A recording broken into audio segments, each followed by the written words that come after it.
Hi! இன்னைக்கு மே 1 எல்லாருக்கும் leave தான். ஆனா, நமக்கு மட்டும் லீவுன்றதே கிடைக்காது இல்லையா? கிச்சன்லேயும் சரி, வீட்டு வேலையிலும் சரி, நம்மலாம் தப்பிக்கிறேன்ற நாளையில அப்படியும் தப்பிச்சாலும் மறுநாள் சேர்த்து நம்ம தான் பண்ண வேண்டியதா இருக்கும். இன்னைக்கு வேற செம்ம சோம்பேறித்தனம் உச்சத்துல இருந்தேன். எதுவும் எந்த வேலையுமே செய்யல. சும்மாவே படுத்து ஃபோன் நோண்டிட்டு இருந்தேன். எனக்கே மனசாட்சி உறுத்துச்சு. மணி 12 ஆயிடுச்சு. இதுக்கு மேலே சாப்பாடுக்கு ரெடி பண்ணலன்னா வேலைக்கு ஆகாதுன்னு, இன்னைக்கு ஈஸியா ஒரு கம்ஃபர்ட் ஃபுட் நம்ம ஈஸியா பண்ணிடலாம். புளி சாதம், அது கூட வந்து கோவக்காய் ஃப்ரை, கூட முட்டை பொடி மசாலா தான். கோவக்காய் ஃப்ரை செம்ம ஈஸி, செம்ம எம்மி. இது டக்குன்னு முடிச்சிடலாம். ஒரு 10 மினிட்ஸ் கூட ஆகாது. அதுக்குள்ளேயே முடிச்சிடலாம். கோவக்காய் ஸ்லைஸாக கடகடன்னு கட் பண்ணிவிட்டு, நம்ம இஷ்டம் எப்படி வேணால் கட் பண்ணிக்கலாம். கடாயில் எண்ணெய் விட்டது, எண்ணெய் காஞ்ச நல்லா கடுகு, கடலைப்பருப்பு போடலாம். என்கிட்ட கடலைப்பருப்புலாம் நான் போடல. வெறுமனே கடுகு மட்டும் போட்டேன். ஏன்னா நானே சோம்பேறித்தனத்துல இருக்கேன். இதை வேற எங்கேருந்து எடுக்கிறதுன்னு சொல்லிட்டு.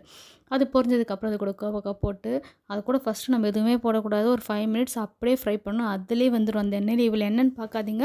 டக்குன்னு காலியாயிடும் அது நல்லா வெந்ததுக்கப்புறம். ஒரு 5 மினிட்ஸ் போல் எண்ணெயிலே பண்ணுறதுனால நல்லா வெந்துரும். நல்லா கிளறி கொடுங்க. இல்லை தீஞ்சிரும் அடியில. இது கூட வீட்டு மிளகாத்தூள், மஞ்சத்தூள், உப்பு நமக்கு எவ்வளோ வேணுமோ அவ்வளோ போட்டு நல்லா கிளறி கொடுங்க. அப்போ மட்டும் ஸ்லோவில் வச்சுக்கோங்க. இல்லைன்னா மசாலா கரிஞ்சிரும்.